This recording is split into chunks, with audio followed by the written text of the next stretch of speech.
Good evening, everybody. Happy Monday. I hope you're all doing well. It is lovely to see you all virtually. I don't see anyone but these losers I'm going to talk to.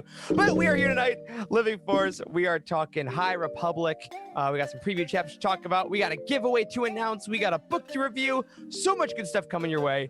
So, Wes, if you would be so kind to punch it.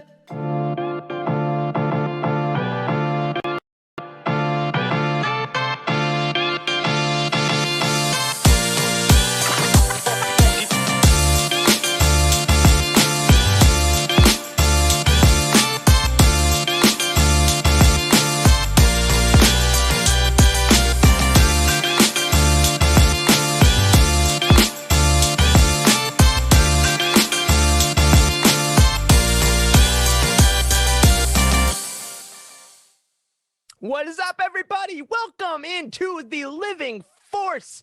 Oh, I am one of your hosts, Eric Eilerson, and joining me tonight to talk about everything we love in Star Wars publishing specifically, we got Dr. Corey Helton. Hello, sir. What is happening, my friends? New setup, new camera angles, new microphone. Look at all this stuff. And you say our Patreon doesn't actually get us anything. Just kidding. We love you all. You know what it didn't get us, though? I'm going to address Cheryl in the chat. This new fancy chair of mine. For all you on the audio, I do have a new Cyberpunk 2077 Secret Lab chair. Yes, Eric knows it's distracting, and no, he doesn't care. Damn straight. Wes Jenkins is also here. What's up, dude? What's going on, everybody? Sad but good. I received a Star Wars Celebration package in the mail today. Oh. It was my lanyard I was gonna wear. Oh man. And they just, they gave it to me. Like, here's your, $10 lanyard you're never gonna use. Whatever. I remember those days when we were gonna do that, when Star Wars Celebration was gonna happen. I got mine in the mail too. I mean, but I guess it begs the question: are we gonna buy them again when the new ones come out, or are we just gonna use these? I don't know. How cheap are you? Well, no, the thing is, we're going to bitch about the fact that they're trying to extort money from us as we type in our credit card numbers to buy the new ones. Let's be honest. That's probably true. That's probably true. Well, if you are here, we hope to see you at Celebration in 2022. But we are happy to welcome you into the Living Force, the official podcast of utini.com.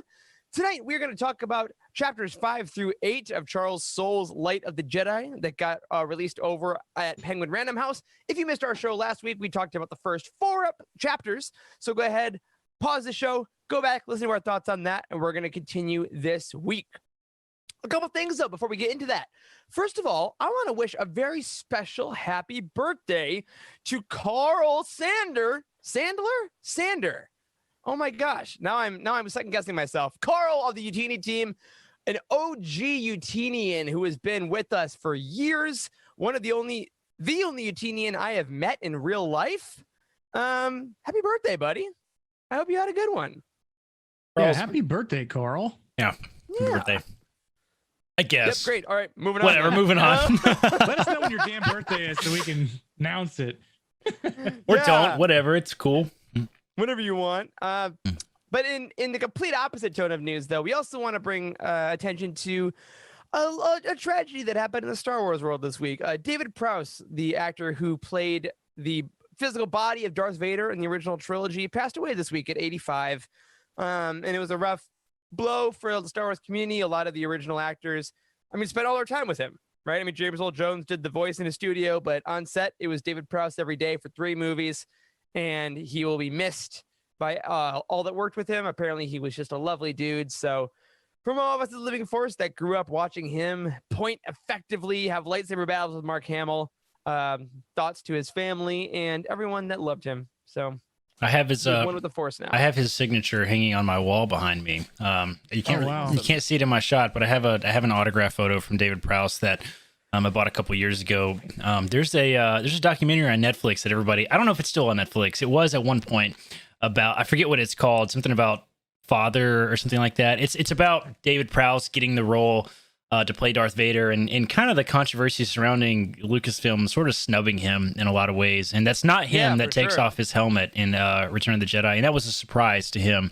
He found out as he walked on to set wearing the costume that he was not going to be showing his face after all those years. And the man was an incredible person. He was a bodybuilder back in the early days, the Arnold days. He has a really wonderful story. That documentary is awesome and definitely going to be missed. I knew this day was coming. He's been sick for a long time. And he got COVID. Did he really? His daughter just announced, Wow, I didn't know that. And in 2 weeks, that's what eventually. Dang, that sucks, man. That sucks. So, wash your hands, wear a mask for Vader, right? That's seems pretty logical there. Also, fun fact: he was the trainer for Christopher Reeve for the Superman movies. Wow. So he's put his mark on cinema. He will be missed dearly. Now, in the roller coaster of emotions, apparently we're starting the show with from high to low to high again. We want to announce a giveaway. Now, if you are in the live stream, you see I always have some books next to me. This week, I also have a Lego set that my cousin-in-law sent me, and I just want to brag about it. I got a Poe Dameron Lego set. I'm very happy about it. But I also have this book, which is the limited edition, out-of-print exclusive Thrawn Ascendancy Chaos Rising, like lithograph hardcover book.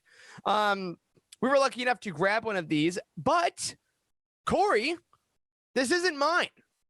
This is not my book. So tell me why I have to look at it. It is, in fact, mine. Thank you so much for buying that for me, Eric, with your teeny money.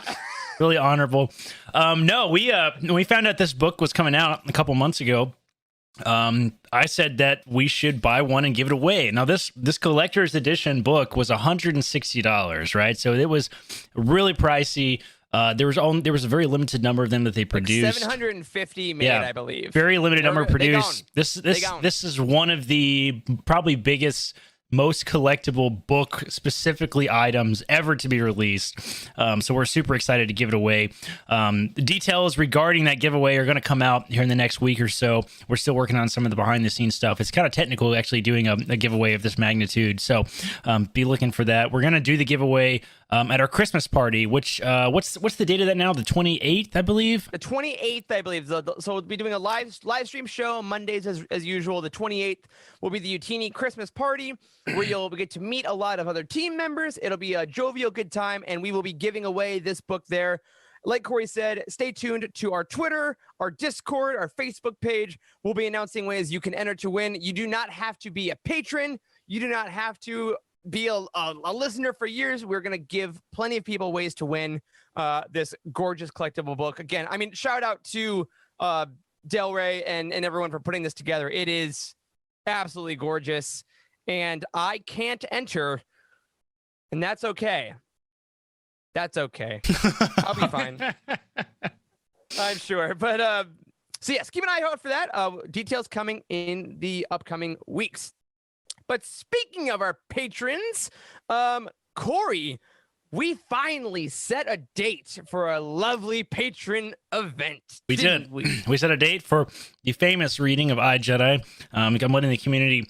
It was our $400 patron reward, and I let the community. We're gonna pick different scenes and stuff from the book, and I'm gonna do a live reading and get very intoxicated while I do.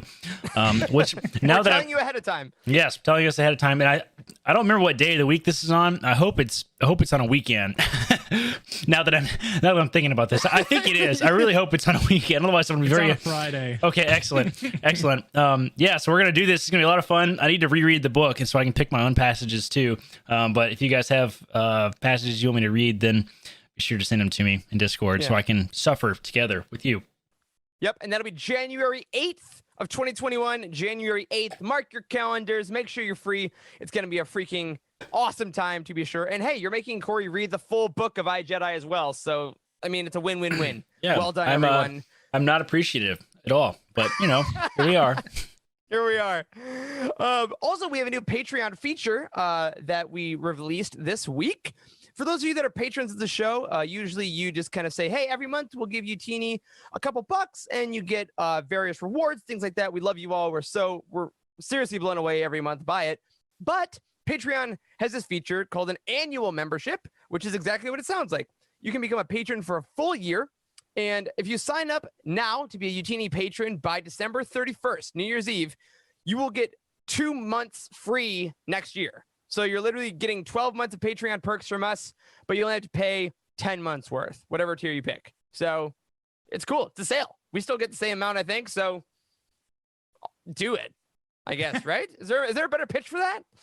I think it's a Save damn some good money. idea. Help us out. Might have to switch mine around and do the 1 year.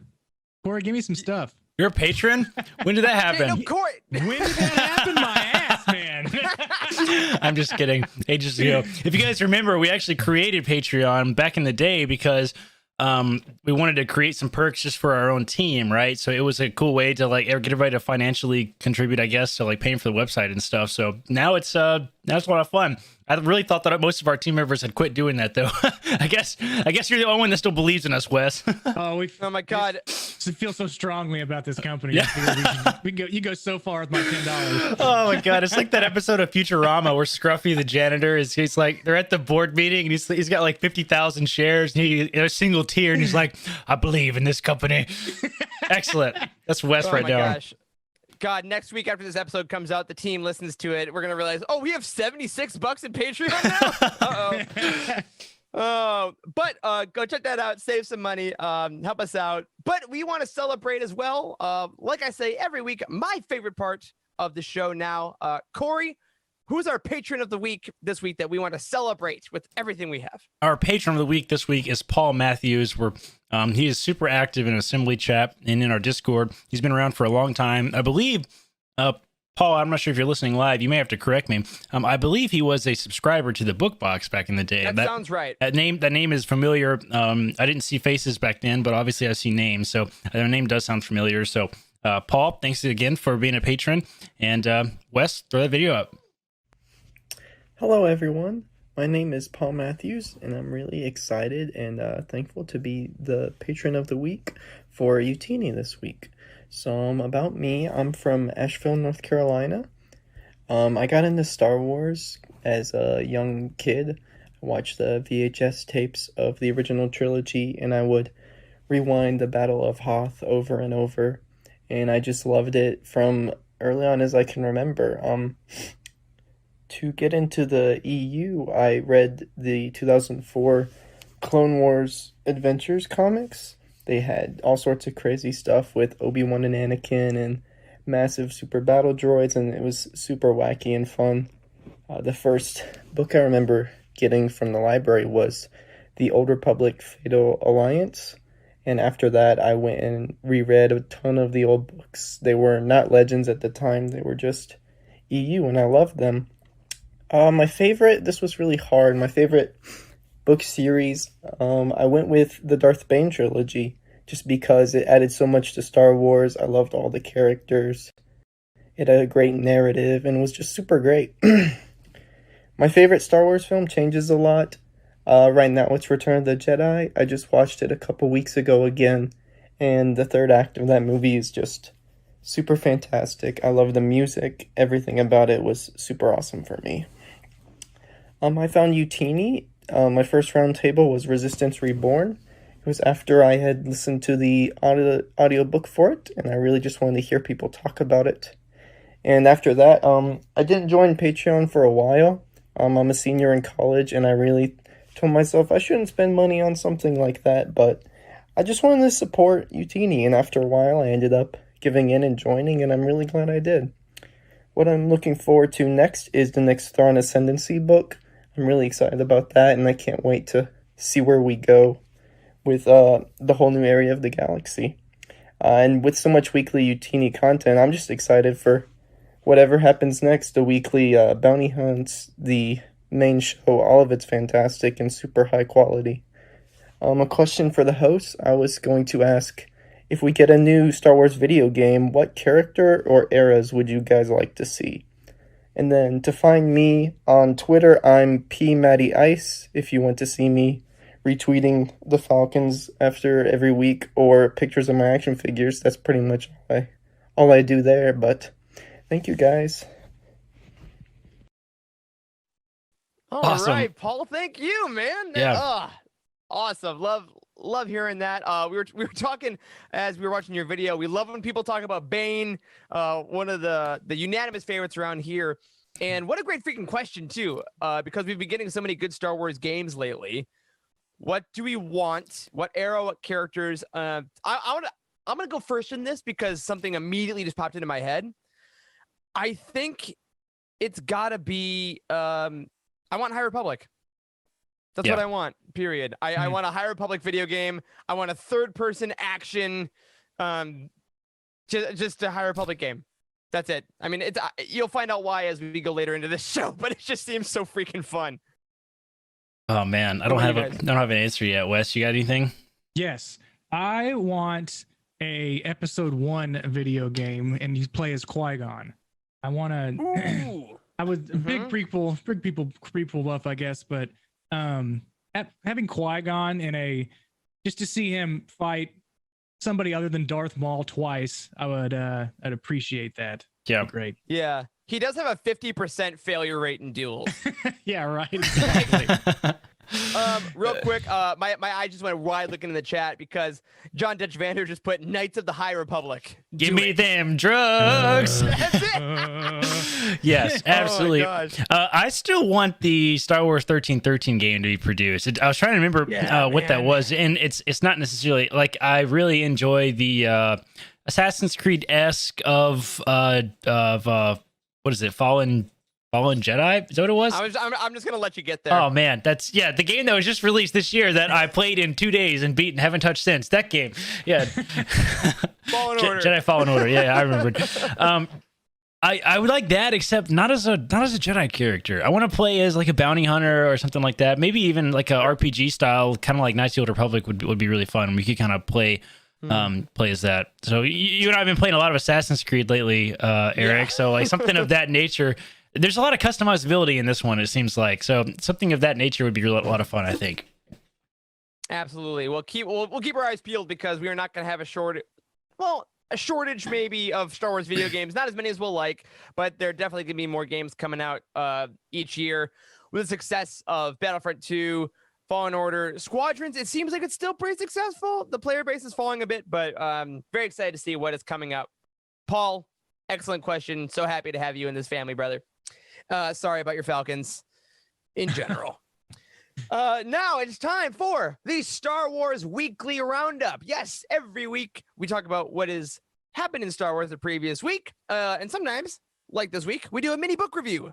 And this week I have the Lightsaber Collection book from Inside Editions. Full disclosure, the folks at Inside Editions were kind enough to send this my way. So I can tell you guys about it a little bit. So first things first, this book is essentially a reference book that talks about almost every lightsaber you can imagine. I'll show you on the screen here. This is the layout of the book. You get a little bio of a Jedi or a dark side user or anyone that has a lightsaber. You get a view of their lightsaber and it tells you about it. And I'm talking about, you get people like Anakin Skywalker, but you also get people like Asajj Ventress. You get people like Stellan Giros from the High Republic. You get Ahsoka in all of her different lightsabers. You get Gungi, the Wookiee apprentice from the Clone Wars. Like, this is almost, if you could think of a lightsaber, it's in this book. And one of my favorite things about this book, I gotta say, it's not super long, but one thing that I love is that it has information that kind of flirts with the line of practical stuff in the films and lore, right? Because sometimes they'll tell you, oh, the base of the lightsaber was made from the top of a camera, right? Like we heard some things about the old school lightsabers in the original trilogy.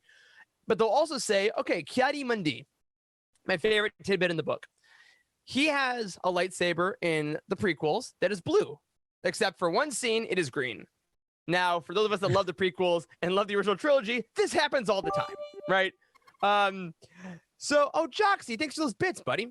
So he has two technically different colored lightsabers. So in this book, they tell you that now in canon lore, Ki-Adi-Mundi has a lightsaber with two crystals to match his two brains, and he has a switch that switches between blue and green. Now, did they have to do that? Absolutely not. But did they? Hell yeah, because Star Wars. So it's that kind of stuff in this book that is just makes it a really, really fun read. I honestly think this is like a great like smaller Christmas gift for someone that doesn't want a huge like hours upon hours encyclopedia of Star Wars, but you can flip through this in like an afternoon, and it goes all the way up through Rey's lightsaber in The Rise of Skywalker, so it's super updated. And I gotta say, seeing that lightsaber from the High Republic was pretty cool, because we talked a couple weeks ago with the Star Wars book how it combined things from comics and from books and from TV shows and from movies all on the same level. The lightsaber collection surprisingly does the same. Cal Kestis in here, all the Inquisitors in here, prequel Jedi in here, Rebels characters in here, the new Vader Immortal game in here. So highly recommend the lightsaber collection from Insight. It's one of my favorite smaller reference books, and I can tell that some days I'm going to be like, oh wait, what was Plo Koon's lightsaber look like again? I'll flip through it, and it just brings you back and gives you nice little bite-sized information. So get it now. It's available on Amazon, on all your regular booksellers, and it's going to be a great addition for the holiday season. There we go. Additionally, this week we got a little bit of book news, not a ton. The Dr. Aphra audiobook original that we all loved so much from earlier this year is now officially getting the worst kept secret in the industry, a script release. Just like Dooku Jedi Lost was released in a physical format, Aphra, an audiobook original, will be getting its script bound again. StarWars.com released the cover this week. It will be coming out on April 6th of 2021. So if you head over to utini.com to the new releases page, it is up there. You can get your pre-order in because you loved listening to Aphra, didn't you? Of course you did. You got a soul, but you want to see it on your shelf.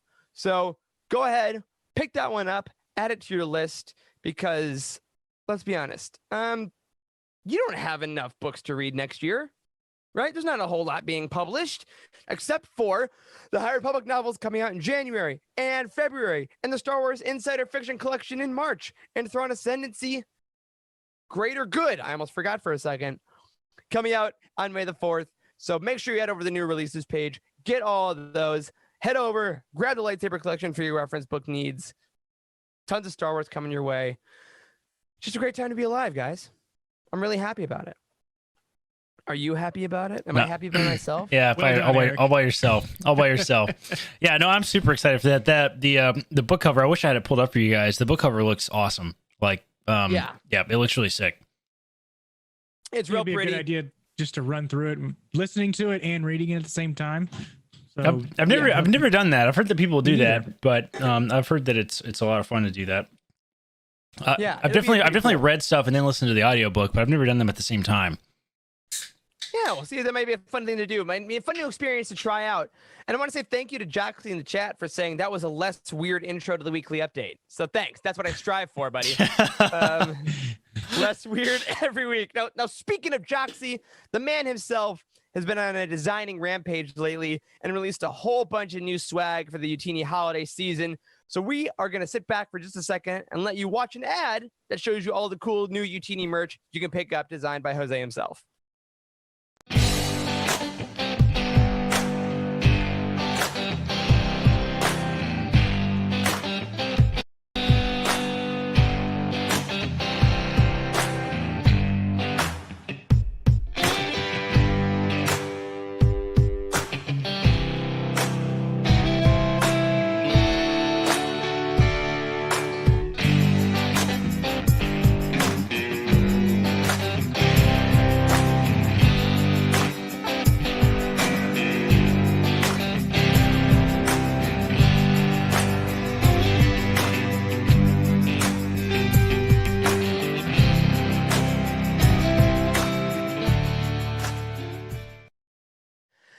All right, that was a look at Jose's color collection. Some of the kind of ombre all over hoodies and shirts that he's made recently.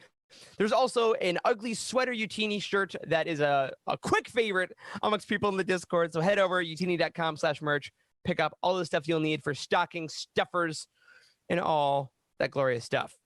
All right, main show time, y'all. Seamless transition. Last week, we spent our time talking about how much we freaking loved the first 4 chapters of Charles Soule's Light of the Jedi. We discussed how brave, frankly, it was for Del Rey to release 8 chapters of a book for free with no ads.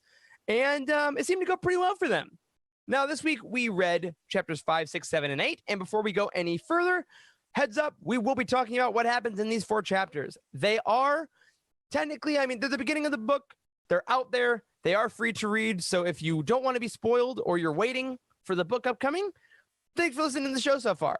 Skip to like, I don't know, 5 minutes left or something. We'll talk about some other stuff. But for all of you still here, let's dive in. Corey, Wes, how did you like the back half of the intro to Light of the Jedi? I'm so excited for this book to come out. Like it's like it's Thrawn level good. I mean, it's like the details and stuff are just, man, it feels like a very new universe. It feels like a level of update that we've never seen before. And I think that's what we need right now in Star Wars. Like, I don't want any more, like, as much as I love the Rebels TV show, as much as I love Clone Wars, I don't want any more Clone Wars stories. I don't want any more Empire stories, or like, honestly, I'm kind of over the high that is the sequel trilogy now too. I could leave all that stuff alone for a while. I need something new, man. And like, I think that's one of the reasons that Thrawn stood out to me so much, is that we got all this lore and stuff about the Chiss, and like, this is like that, man. Like, the Jedi seem so different. Like, the details about their ships not having freaking controls because they're Jedi and they fly with the Force. Like, what the hell, man? It's sick. That's my favorite stuff. I can't wait to talk about that chapter specifically. Yeah, couldn't agree more. Blew me away. I somehow, I think I even loved these 4 chapters better than the first 4. And I'm pretty sure I hit you guys up in Slack after I read them, and I'm like, is this gonna be the best Star Wars book ever? Like, it is. It might be. It's just starting at such a good pace. Wes, where are you with it, man? I mean, it sounds like they may be filling in these little details or these gaps that we've been looking for about the Force and how it works and how they use it. Because this one part of the chapter we'll get into later that I can't wait to talk about, is that, like, how they're all interconnected with each other and how they can all feel what each other is feeling. It's not just because it's not having the same power as the other person. One may have a larger view of the Force than somebody else, but it all helps within like a collective gain. It's amazing. It's an amazing detail. It is. It is. Yeah. Like, so you guys, this is kind of on topic. So I've been trying to get into Marvel and DC Comics lately, right? And I built this crazy database. That's what I do when I get obsessed about something, is I do a crap ton of data entry. So I built myself a comics database so I can like keep a checklist of what I'm reading and stuff. And every single time I came across Charles Soule, like, I would take the summary bit, which I can see part of it in my database, and I would just write in all caps, Charles Soule, exclamation points. That's the first letters that I see of the description. So it's easy just to quickly pick the Charles Soule comics, because, man, the dude's a genius. He really is. Absolutely is. And yeah, let's not waste any more time before we go right into it. We're talking around it, and I don't feel that's fair. Let's jump right in. Chapter 5, we meet my, at least, most anticipated characters in this whole book, Bell Zettifar and Master Loden Greatstorm, who is somehow even cooler than his name. Doesn't seem possible. But Bell and Loden, apprentice and master respectively, are responding to the distress calls from Hetzel Prime, and we see them flying through the galaxy, going down to the planet. We get some cool master apprentice back and forth, learn about their relationship, and we learn a lot about the vector ship that they're flying. And like Corey said earlier, how they're flying with the Force. They're really feeling it. Like, normal people cannot fly these ships. They're not outfitted with all this tech, because you need to feel the ship. You need to feel your co-pilots. You need to feel where you are. And as they enter the upper atmosphere, Loden tests Bell and says, all right, reach out with the Force and feel where we should go. Where is the pain? And the way Soule writes Bell reaching out and opening to the light side is absolutely beautiful, and is the first time he's writing someone in that way, because every Jedi, as we will learn in later chapters, hears the Force differently, views the Force differently, and it's really, really descriptive. And once Bell figures out where they are, Loden is like, yep, I'm teaching you through this. I'm teaching you through this. Even though we're in a crisis, I'm teaching you, which shows how the Jedi are still emphasizing education of the apprentices in this era, which is also really awesome. And as Bell eventually finds out where they need to go, they set a heading. The chapter ends with Loden being like, awesome, great, let's see what happens. See you down there. And he just jumps out of the vector, because Loden Greatstorm is a goddamn badass.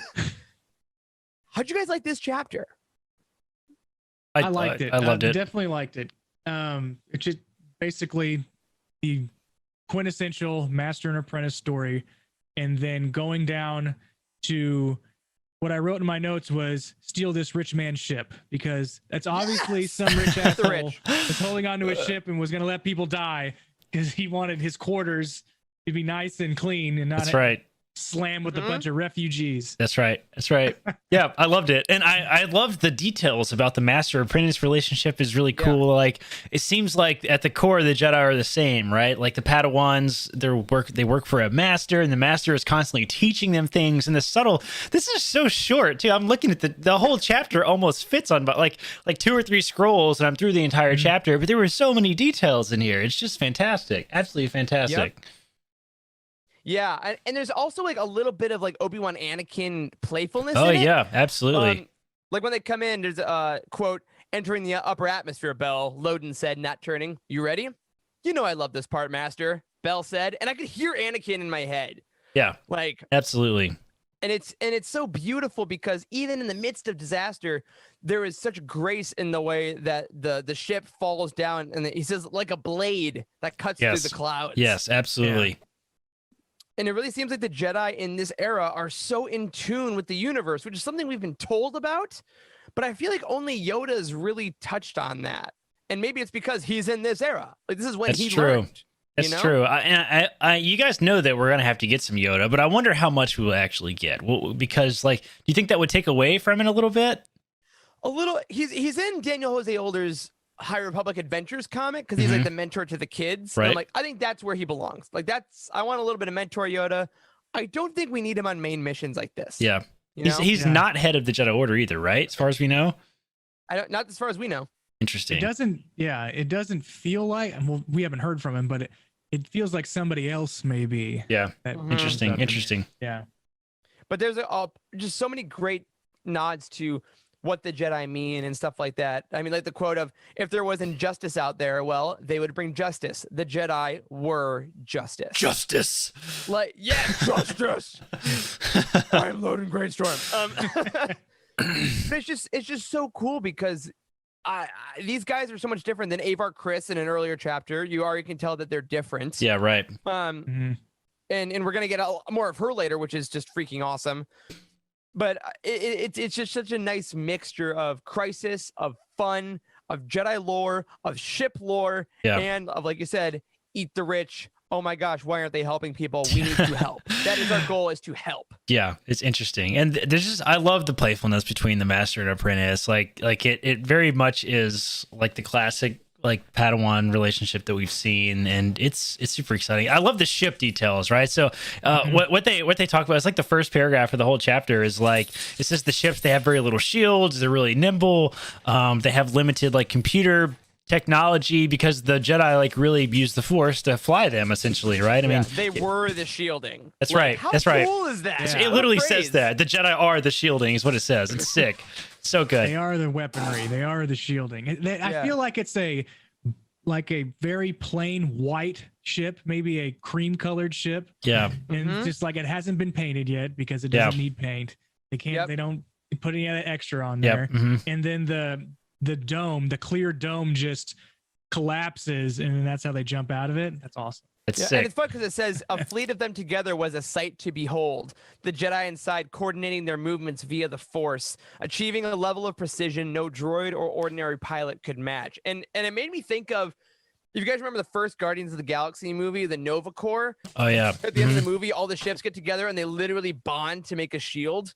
And I'm like, it reminded me kind of obviously that times a million.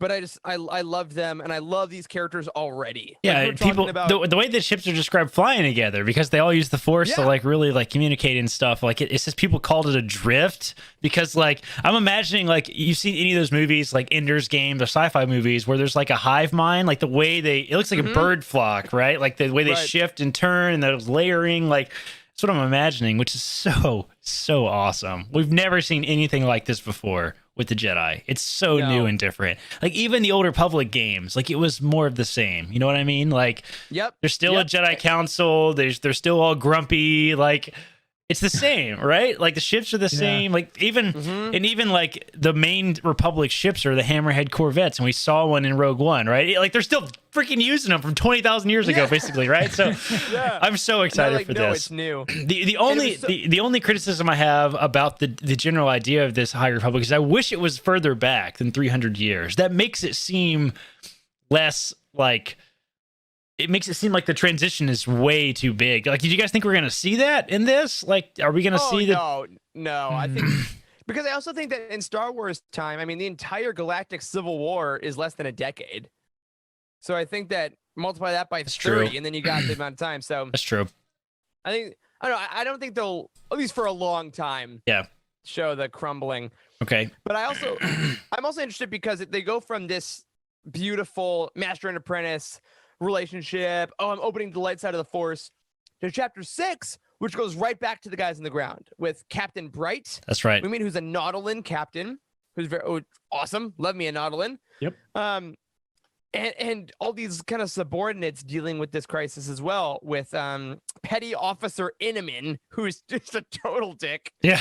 Nice. Yes. I love that bit of like, I could let him get away with this, but life's too short to get angry at this kid, and everyone's dying. So, all that stuff. And I like this because in this whole chapter is just about shooting down pieces of debris with missiles and being like, okay, mathematically, it's pretty impossible, but we gotta try.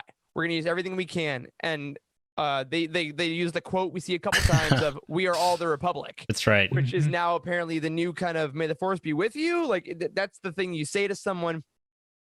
And I liked seeing the glory of the Jedi alongside the everyman that is still gonna, like, I don't have magic powers, but I guess I might have to sacrifice myself to save these strangers. That's right. Like, that's right. Damn. And speaking of the glory of the Jedi, Charles has entered the chat. Hello, Charles. Charles Soule? Not that Charles. Not the good Charles. The other one. Okay. Hey, buddy. Oh man, yeah, I'm totally with you. I love that. I love that I forget what the quote is. It says something about like 6 missiles, and like if one's a miss, that makes it a 2 in 5 chance or some shit. The guy's like, that math is not correct. He's like, I know the math's not right. That's not what I was trying to say.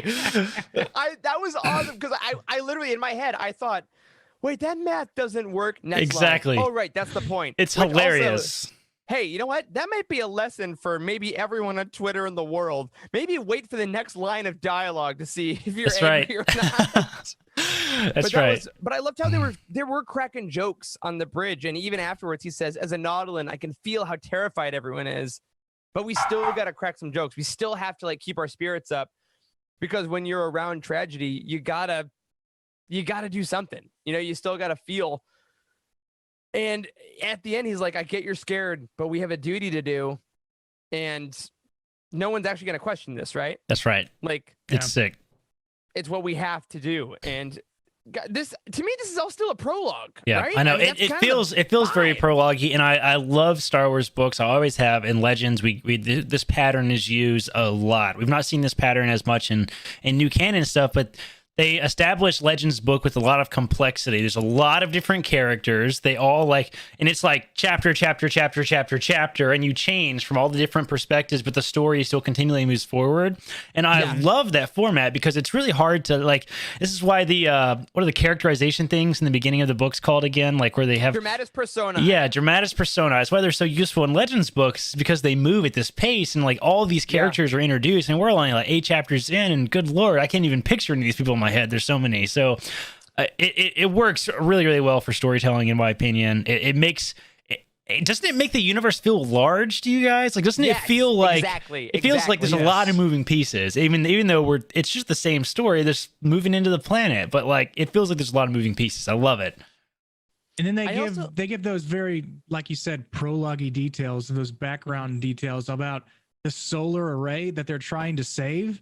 It apparently stores energy and then makes it possible for having long growing seasons on Hetzel. But my God, these poor farmers are working 24 hours a day, 7 days a week, 365 days a year. There's parts of the growing season where there's nothing growing. You're supposed to let the soil sit. Not at Hetzel, baby. Not at Hetzel. There's always something. These guys are always picking Like they're picking turnips and picking tomatoes and making wine with grapes. I mean, give these guys a break. They just want to sleep. I also love it because Soule does a great job introducing his character species in a fun way, because he didn't go like Captain Bright, a Nautilin, stood aboard the thing. It takes a while because until they say like, oh, when I grew up on Gleon Som, it's like, oh, that's right. A Nautilin then. It's great. Like, which you don't need to know. That's but right. Then he brings himself, identifies as a Nautilin at the end to say, hey, I'm a Nautilin so I can feel you. Which is really cool. And I think a much smarter way of just describing characters and a much more natural vibe. Yeah. Yeah, it was great. I was trying to plug in those details and I was going to look it up, but then he was just like, I'm a Nautilin. And I was like, oh, there's the riddle. But it was like, he shook his head and his green tentacles in the back of his head like went waving back and forth. And I was like, oh, I know what species that is. Yeah. Yep. It's fantastic. I also really appreciate how all of these chapters, they all end on a kind of a cliffhanger, but it still feels very prologue-y, right? Like the last words of this chapter is "Ensign, take us in." Like every single character is that. Yes, it has so much momentum to it. I absolutely love it. Yeah. Well, and hey, and since Charles is here now in the chat, we'd be remiss if we didn't mention chapter 7, because this brings us Teami, a Jedi Duros. That's right. We get a Duros Jedi, which is at least the first as far as I can remember. Yeah. And if it's not, oh well. But we get a team, right? We mentioned a couple chapters ago that the Vectors fly as a team, and we get to actually see that now in this chapter with the Jedi talking back and forth in the comm, saying, all right, we got to link up. We all have to fire on a single target, but there's no way that we can actually let the computers do it because it's too hard.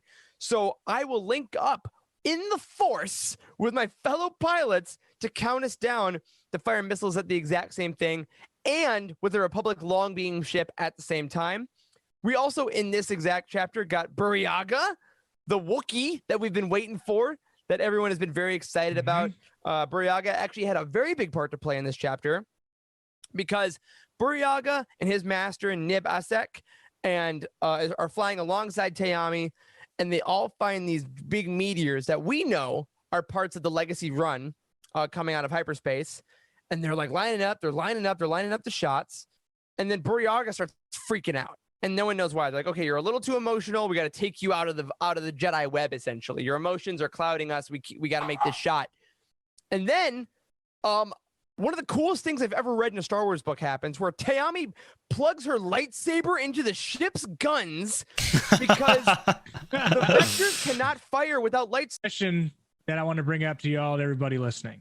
Yeah. Is this the first glimpse, the first detail of somebody turning to the dark side? Where I'm talking about Elzar Mann, who's frustrated because he's not a master, because he keeps using and tinkering with the Force. So is this a first step that he might be looking elsewhere? Maybe the Force, perhaps. Maybe it could be. Yeah, it could be something. Maybe he's one of the reasons they start getting a little tightening the news a little bit about like, okay, maybe don't do that. Yeah. All right, maybe a few more rules. Maybe. I also think that, like, is he a little bit like Boomy from Avatar? Where he's just like, he's the crazy guy, but also super competent. But I also love the idea that Elzar and Stellan and Avar, we get to see a generation of masters that came, and a knight, I guess, that came up as Padawans together, and are now like, it's kind of like you went to college together and now you're all teaching at the same university. Yeah, right. Like, because we don't see those young friendships, do we? Yeah, not really. A lot? It's almost like I thought that was so cool. The Jedi from the Republic era, it just seems like they're more singular than they are as a whole, right? Yeah, that's true. Yeah, for sure.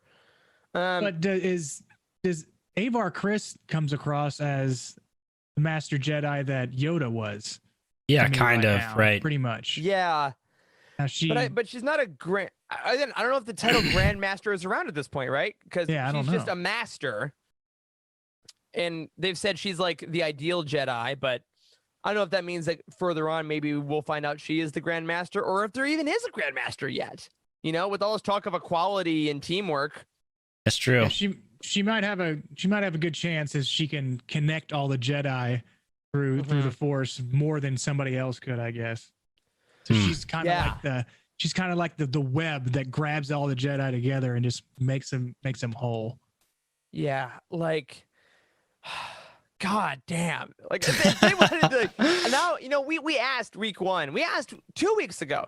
All right, wow. I mean, I guess you're pretty confident in your product if you're putting out the first 8 chapters. Yeah. God damn, if I was Tom, which, by the way, hey, dude, reading these and being like, oh, yeah, first 8, go do it. Publish immediately. we will increase this is great. We gotta show people this.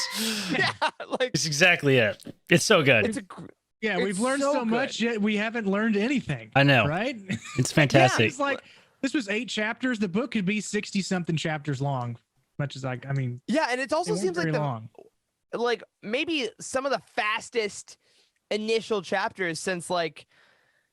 I mean, the Aftermath books that start with the riots taking down the Emperor's statue was pretty impactful, but like a lot of Star Wars books start slowly, like blah-de-blah was a young child from a desert planet and his family was mean to him. Like, right. Great. This one is like, hey, there's a disaster. People are dying. Like, I know. Go. It's great. Chaos.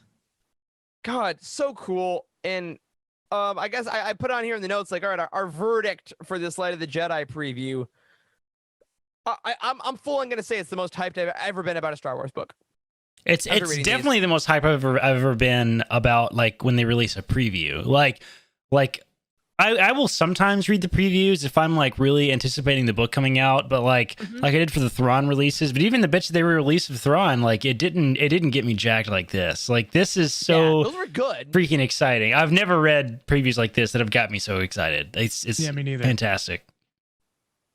Yeah, and I can't believe.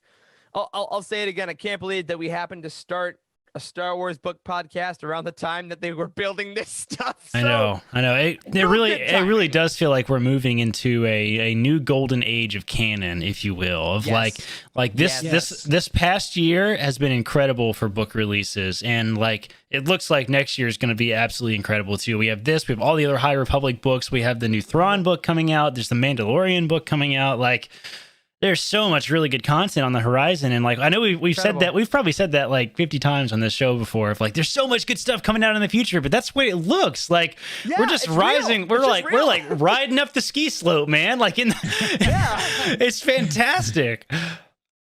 I'm so glad. I'm so excited. Like we seem to be at a time now where Star Wars goes back and forth, Star Wars discourse, but right now this High Republic preview is so good. The previews that have come out, the High Republic sampler, which is available on NetGalley right now still, with Into the Dark and Test of Courage by Claudia Gray and Justina Ireland, were so good. The Mandalorian is so good. Like, everyone is jazzed. I know. It's such a good time to be a Star Wars fan. It really is.